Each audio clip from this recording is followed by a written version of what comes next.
Hi, good morning, everyone. Great to be here. Great to be here. Thanks for staying on. Thanks for staying on. And it's an immense opportunity to come up and speak. So I'm non-tech, so I'm going to do some non-tech stuff. And then, of course, Mark will be here to present some technical stuff. So I'm just going to give a bit of an introduction about Itheum and the non-tech support that you can actually get while building on Itheum. So prior to starting this, I would just like to take just a few seconds to thank the teams organizing the hackathon, because we know the amount of effort that went into it. So Mihai and the team, thank you very much. So I'd like a round of applause for them. And of course, Clara and the team at Encode as well. We kept on asking them a lot of questions. They were very patient with us. So we really appreciate the support and encouragement that they gave everyone who was taking part in the hackathon. And we were inspired a lot by being a part of the hackathon process. So thank you very much, guys. So just to do a bit of an introduction, many of you would have seen this slide in our main presentation at the Spotlight. But basically what we are at the phase now where we're looking at the real world adoption part of Itheum, right? So we've built the tech now, and now it's a matter of getting it out there, getting builders building on it. So of course, we've given a few use cases with music, which we actually presented on the stage, which is a direct use case. But we are more excited about what can be built on Itheum using real-world use cases. So of course, we are providing that in-between data brokerage layer, as you can see here on the screen, that will enable others to build applications on top of Itheum. So this is what we're excited about, and this is why we're here. We're participating in the hackathon for that, to just see what others come up with. So just so the use cases that we can talk about, of course, you guys saw the loyalty use case with Inspire. We've been working with them for many weeks, months actually, building that use case and adapting Itheum to work in that loyalty use case, which is quite interesting. Tradable loyalty cards and points is something that's new. Of course, there are a lot of other projects doing loyalty, but they've come up with something innovative, and it's all got data NFTs under the hood. In addition to that, of course, you've got data vaults, which can be used with Itheum technology, data sharing frameworks that can actually be deployed, plus, of course, our identity type platforms as well that can be used. So this is about a week old, but these were some of the projects that that came out of the hackathon that actually building stuff on Itheum. And it's quite interesting. We just wanted to showcase the diversity of this. So sorry about the guys who actually came on afterwards, but we made this slide last week. But the first one, I guess with Galileo, I'm sure many of you guys have heard of them. It's a social media platform built on Web3, but they're actually going to be using our data NFTs to enable anyone with a profile to be able to mint their profile as a data NFT. And then, of course, you've got Locky. I've seen the guys here. So they're doing an awesome token-gated Blender extension for 3D models. Again, using data NFTs to be able to hook up your Blender models and do more stuff with them. And of course, the guys at PME, of course, we love them. They've been doing some awesome stuff with Itheum technology for their DAO platform, the ability to use data NFTs for voting, amongst other things. So really cool stuff being built again on their platform. Then you've got Doinel, basically token gating ABIs. Again, something very unique. And again, being able to do that on Itheum as well. Then, of course, you've got TKYC, a wallet, an AI wallet analysis and minting tool. So what they're doing is basically doing this wallet analysis using AI, minting the conclusions as a data NFT. So it's amazing the diversity, right? Like how much can be done with the technology under the hood. And of course, you've got Aero doing decentralized handling of PDFs. That's going to be another app, hopefully on our Explorer, on the Itheum Explorer that'll be coming up.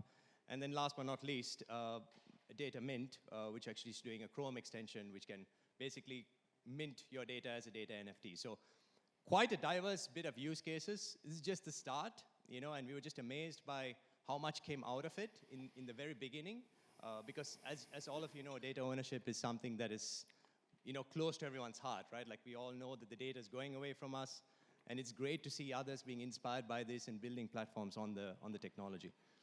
So I'd like to take a little bit of time and also talk about our grants program. This is quite crucial, we believe, especially in the current scenario with the bear market on. So we have a very good grant mechanism and a program. I'm sure you guys would have read about it on Medium as well as off our site, on our docs section of our site. This is all about growth. It's all about mentorship from the Itheum team. This is our way of giving back to our communities, giving back to the builders. And it's not just tech support that we provide. I'm sure you guys would have interacted with a lot of our tech team during the hackathon, and I got a great feedback from all of you saying that you love the interaction with them, you love how proactive they were, and this is something that we are very passionate about as Itheum, providing that support to you as builders in any way possible, right? And that's not just tech. That could be just, mentoring your ideas. I had a few of you come and talk to me about your ideas and didn't really know where to start. This is a great point, right? Like start talking about it. The more you talk about it, the more your ideas will come to fruition, right? And we are here for you, and this grant program is for that. It's for you to come up with your ideas, come talk to us about it, and basically we'll provide you as much support as we possibly can to ensure its success. Thank you. So in addition to that, of course, you'll get access to our wonderful community, hardcore, I guess, community members who value and care about data ownership, right? So whatever you're building, as long as it's along the lines of data ownership, they're going to support you. They're going to get behind you and provide you that support that you need. So we're looking for, anyone who has an idea, innovators, community advocates, ethical developers, and of course, the decentralization champs, those who are really for blockchain and Web3. So it is a sizable pool of Itheum that we put against it. A significant part of it also goes to the hackathon winners that will be announced later today. So we're looking at original ideas, guys, like any ideas that you have that are original, you come up with something, think about it. Of course, feel free to talk through those ideas with us and we'll help you refine them as well. We're after anything innovative, and of course, we would love for you to use Itheum tech, and that's the whole idea behind this pool from Itheum. And anything with the real world, right? Like there's so many problems that we know that can be solved with the tech that we have. And it has to be, under the hood, essentially, right? Like as you guys know, we're in this phase right now with Web3 and Web2, with Web2, being the front face, right? So as long as we have Web3 under the hood, which gives the, the transparency, the proof of ownership, these are things that Web3 does well, but it's not something that everybody understands, besides, a few of us in the room and in the Web3 community. So abstracting away the Web3, providing a Web2 experience, these are things that we're looking for. So if you guys have any ideas along these lines, there's a complex Web3 problem, and there are many Web2 problems, that can be solved with Web3. But nobody needs to know it's Web3. So this is where we're looking for those ideas that we can work through with you and basically let you draw into this grant pool. So that's it for me from the non-tech side. So I'll hand it over to Mark, and he'll go through basically the tech part on how to build with Itheum. Thanks. All right, thank you, Praveen. Hello, hackers. How's it going? All right, so we're gonna dive a bit more into how you build on Itheum, some ideas, some things we're working on. So let's just jump straight in. So there's three components that you kind of know a little bit about. We spoke about this yesterday, so I won't spend too much time diving into this. But data NFT technology, that's the core building block of Itheum. Think of it as a license that you issue to somebody else, and then that person can use your data. It's as simple as that. Data NFT marketplace, it's like an NFT marketplace, but for data NFTs, open, decentralized, and all of that. And Itheum Explorer, right? So if you don't know what data's inside the data NFT, then you can't do anything with it. So Itheum Explorer is like this, like an app store where you can build apps that are built on top of data NFTs. So you can like explore the data, visualize it before you commit to like buying a data NFT or something like that, right? So if you're building on Itheum, there's effectively two parts you can get in, right? So first, and the easier part is you become an integrator. And what this simply means is that you have some original data, maybe you're a musician, you have some songs, you host those songs somewhere, IPFS, Airweave, AWS, Google Cloud, wherever you choose. And then you mint those as data NFTs. So what's cool about Itheum is that it doesn't have to be a single asset. It could be multiple assets, right? So once you're an integrator, you're directly plugged into the protocol. So you can use all the other tools, your data NFTs get traded, and so on. These are some of the examples that are on mainnet already. So we've got the Bubbles app, which is effectively the e-goal analytics. This is updated frequently. It's done via a GitHub script, which automates the whole process. If you own the data NFT, you can see the live data at any given time. So it's really cool. This is just an example, right? You can do anything which has dynamic data. Second is PDF books. If you're an author and you're generating documents that are evolving, mint that as a data NFT. This is an example of a DeFi book that's on mainnet. And yeah, it's multiple pages. You can change at any time, right? And then we have this tool that we built called Trailblazer. It's a community engagement tool that we use at Itheum. And it's like a stream of data that's always evolving. You can run private quests, you can have giveaways, and anybody who owns the data NFT are the only ones who can see it. And yeah, we use an Itheum to great success. So that's an integrator, but I mean, you guys are all hackers, you guys are developers, you want to go like straight in and build really complex stuff. You can become a developer, and what that basically means is you use our infrastructure and build on top of it, right? And why you would do this is because fundamentally data NFTs are quite powerful. They are dynamic, like I said. The data is always evolving, and it's not static. It's composable, so you can take 3 data NFTs, join them together, and unlock a really cool app, like the music app, as you guys saw. So as an example, you could have the music. They could have another data NFT with the lyrics or videos, and then you can combine them and create like a whole music platform. They're interactive, so this is a new feature we launched. How that works is you have a data NFT, you unlock it, you view the data, and you can interact back and forth and unlock new data in the same sort of stream, right? So it's really powerful. And then, yeah, you guys know we've got SDK, so it's all programmable as well. So how we get started? Well, we try to create like simple tools. We don't want too many tools, so we spend a lot of time designing our SDKs and our docs because we don't want people to come in and get overwhelmed, right? So docs.itheum.io is the pathway in. It explains what Itheum is, but it follows a guide principle. So you just follow guides and you build. We only got 2 SDKs, Data NFT SDK, very versatile. You can interact with the data NFTs, mint them, curate them. You can do everything, and it's got a very seamless sort of interface. Itheum Enterprise, we launched this 2 days ago, and this is data NFTs, but with more flexibility. So you can curate them better. You can own the collection. You can decide where you want them traded. So it's quite versatile flavor of data NFTs. And then, yeah, we try to have video tutorials that are very simple, follow it, and then by the end of it, you'll know how to build an app. So that's how you get started. One example of something you can build on Itheum is a music player. We demonstrated this on stage. And how you might want to build something like a music player is using a feature we call nested streams. Nested data NFTs, which have nested streams behind. So there's this one guide on our doc. If you follow it, you can build a music player. So, and it's a very short guide. So we have actually abstracted all the complexity behind our SDK. So yeah, check that out if you guys have time. Right, so Itheum Enterprise is actually the new thing we launched, right? And we didn't talk much about it, but it's really powerful because what it does is it takes data NFTs and tries to, and creates an interface where it has a lot of real-world use cases. Something we're looking at now is how do you build a health data vault on Itheum, right? So you've got your health data, which is sensitive data. You could use Itheum Enterprise to mint a soul-bound data vault. You can encrypt it in any way you want.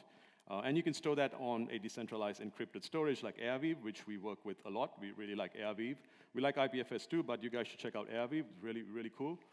And then you could have what we call a data coalition DAO, which brokers the consent of the data in the vaults.